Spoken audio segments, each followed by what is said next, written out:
Hyvää päivää. Tässä Timo Kojonen Terapion.com-saitilta. Tässä videoklipissä keskustelen hieman aiheesta, mitä on nettiterapia. Nettiterapiahan on tullut Suomessakin varsin suosituksi viime vuosina. Itse aloitin tämän tyyppisen palvelun tarjoamisen jo reilu 7 vuotta sitten. Aikoinaan meillä oli sellaisia kuin ulkopsykologit, varmaan aika monelle tuttu.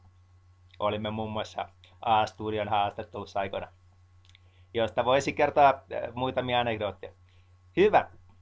Nettiterapia on monenlaista, kuten sanottu, ja ehkä helposti lähestyttävin tapa on se, mikä on kaikista lähimpänä perinteistä psykologin kanssa juttelemista.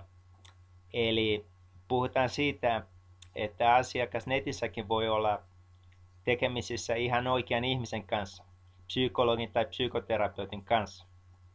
Tämä käy päinsä sähköpostista, chatissa, videokonferenssin välityksellä tai puhelimitse. Tämä on sellaista konsultointia, jossa on syytä aina tarkistaa, kuka se sinua konsultoiva ihminen on.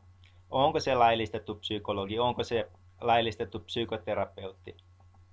Suomessa terapeutiksi saa itse kutsua kuka tahansa, kun taas psykoterapeutti on semmoinen ammattilainen, joka on koulutettu, samoin kuin psykologi, nimenomaan koulutettu vakavasti otettavaan ammatilliseen, ihmisläheiseen, psykologiseen hoitoon ja neuvontatyöhön.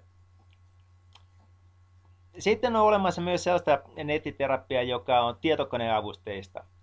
Näissä on usein pohjalla CBT, amerikkalainen psykologian haara, jossa pyritään kognitiivisesti behavioralistisesti lähestymään elämää uudesta näkökulmasta. Ideana on se, että halutaan asiakkaan ymmärtävän se, mitä hän tekee. Se, miten hän saattaa toistaa itseään kenties. Ja sitten halutaan tarjota uusia lähestymistapoja, uusia toimintamenetelmiä. Eli tässä CBT:ssä pyritään lisäämään ihmisen tietoa omasta itsestään ja omasta käyttäytymisestään, mutta sitten lisäämään hänen vaihtoehtojaan toimia vaikeissakin tilanteissa.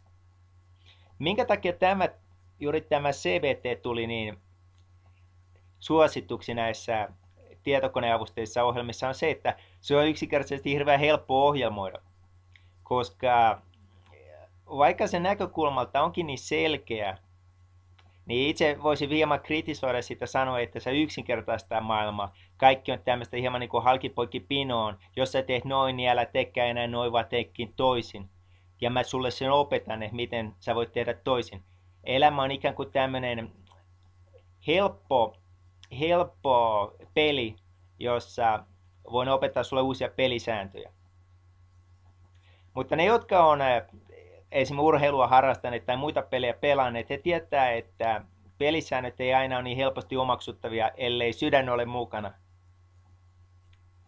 Tahtoo sanoa siitä, että CBT-menetelmä voi olla hieman tuommoisia kylmän tuntuisia, koska niissä ei ole juuri sitä ihmisläheisyyttä, josta mainitsin edellä siinä, kun puhuu psykologin tai psykoterapeutin kanssa. Ja kolmantena vaihtoehtona nettiterapialle voisin esittää erinäköiset virtuaalimaailmat, joista varmaan se kaikista tunnetuin ihan yliopistomaailman ulkopuolella on Second Life.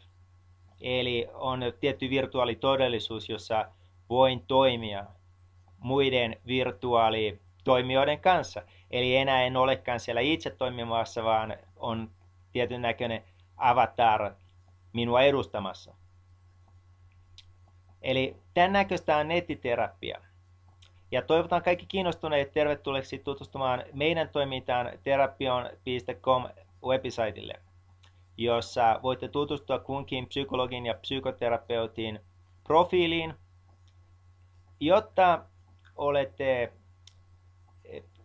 hyvin informoitu kuluttaja, sillä nimenomaan informaatiota, tietoa vaihtoehdoista pitäisin ehkä tärkeimpänä silloin, kun valitsee itselleen sopivaa nettiterapian muotoa. Kiitos mielenkiinnosta. Hyvää päivänjatkoa.